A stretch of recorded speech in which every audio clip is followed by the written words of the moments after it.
তাহলে নিচে বলি, আজকে যেহেতু শহীদ মিনারের সামনে কথা হচ্ছে, শহীদ মিনার নিয়ে শুরু করা যাক।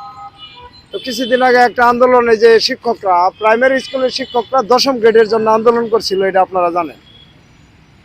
তা আমি বলবো যে বর্তমানে বাংলাদেশে যে সমস্যাটা, এই সমস্যাটার কিন্তু শুরুটা এই প্রাইমারি স্কুল থেকে। এই প্রাথমিক পর্যায়ে শিক্ষকদের যদি উচ্চ শিক্ষাটা দেওয়া যেত, তাহলে এই সমাজে এই সমস্যাটা থাকতো না। আজকে আপনি দেখছেন যে শিক্ষকেরা ওই 10ম গ্রেডের জন্য আন্দোলন করলো। আপনার এই প্রাথমিক শিক্ষার ভিতরেই হলো সমস্ত সমস্যা। এই প্রাথমিক শিক্ষকদের যদি শিক্ষার আওতায় না আনে, তাহলে এই যে সমাজে এখন কিশোর গ্যাং একটা ভয়াবহ সমস্যা হয়ে দাঁড়াইছে না? এই কিশোর গ্যাং যে ভয়াবহ হয়ে দাঁড়াইছে, তার চাইতে ভয়াবহ হয়ে দাঁড়াবে, এটার নাম হবে শিশু গ্যাং। এই প্রাথমিক স্কুলগুলোর থেকে এই শিশু গ্যাং তৈরি হবে। এরা যখন কিশোরে রূপান্তরিত হবে, তখন তারা কিশোর গ্যাংয়ে রূপান্তরিত হবে।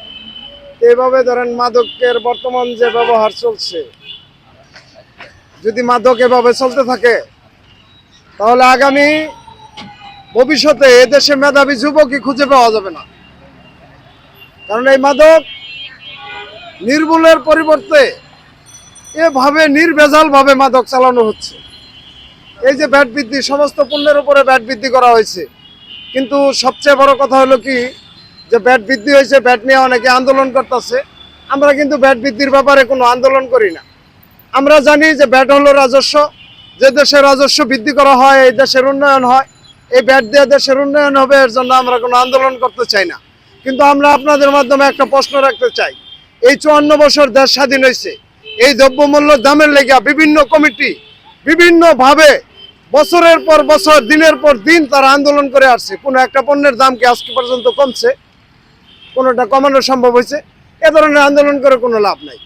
কারণ এই ভ্যাটের উপরে আন্দোলন করবে যারা, একদিকে আন্দোলন করবে, অন্যদিকে ভ্যাট আরো বৃদ্ধি হবে। আমরা সাধারণ মানুষ যারা ভ্যাটের আওতায় আছে, আমরা তো ভ্যাট ট্যাক্স, ওই পূর্ণমূল্যের উপরে আমাদের উপরে ভ্যাট বসানো হয়। এর জন্য আমরা একটা খোলামেলা আলোচনা চাচ্ছি। এভাবে ভ্যাট প্রত্যাহারের জন্য ঢালাওভাবে আন্দোলন করে জাতিকে কষ্ট দেওয়া যাবে না। আর ওই 7 কলেজের ব্যাপারে যে বিষয়টা কিছুদিন আগে, ওই যে ছাত্ররা রাত্রে আন্দোলন, রাস্তা বন্ধ করে রাখছিল, তিতুমুর কলেজের আন্দোলনেরা ব্লকেট আন্দোলন ঘোষণা দিয়ে রাখছে।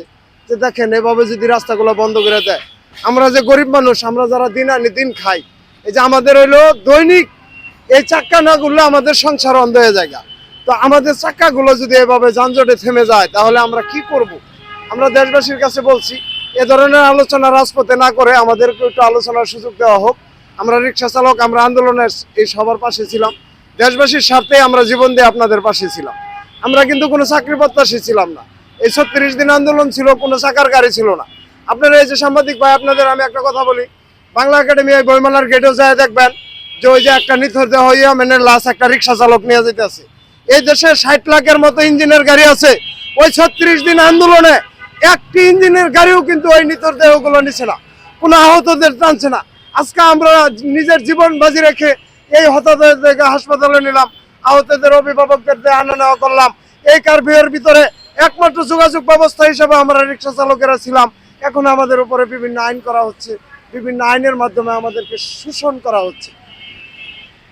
আমাদের প্রকৃত কোনো শাসন ব্যবস্থা আমাদের উপরে না থাকা, আমাদের কার্যকরী কোনো সংগঠন না থাকার কারণে আমাদের উপর দিনের পর দিন এই শোষণের মাত্রা আস্তে আস্তে বেড়েই যাচ্ছে। এই যে এখন গরম পড়ে গেছে, আপনি দেখবেন যে প্রত্যেকটি গাড়ির ভিতরে এসি।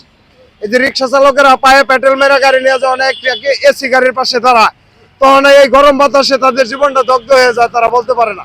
কোনো জনদরদি নাই আজ পর্যন্ত। আমি এখন কার কথা বলবো, কেউ তো বলে না। আমরা গত বছর আবহাওয়া অফিসে একটা চিঠি দিয়েছিলাম, এই চিঠিটা আমরা আপনাদের মাধ্যমে জাতির সামনে ক্লিয়ার করব। আমরা বলছি যে এই বর্তমান তাপদাহ থেকে বাঁচতে হলে এই কাজগুলো করতে হবে। আবহাওয়া অফিস বলছে যেগুলো আমাদের এখতিয়ার বহির্ভূত, এগুলো আমরা অবশ্যই প্রচার করব, আর বাকিগুলা যারা জনদরদি, দেশদরদি, তাদের কাজ, তাদের কাছে দিবেন। আমি আগামী এই যে গরম মৌসুমে এই কথাটা আপনাদের সামনে তুলে ধরবো এবং এই কাগজটাও দেখাবো।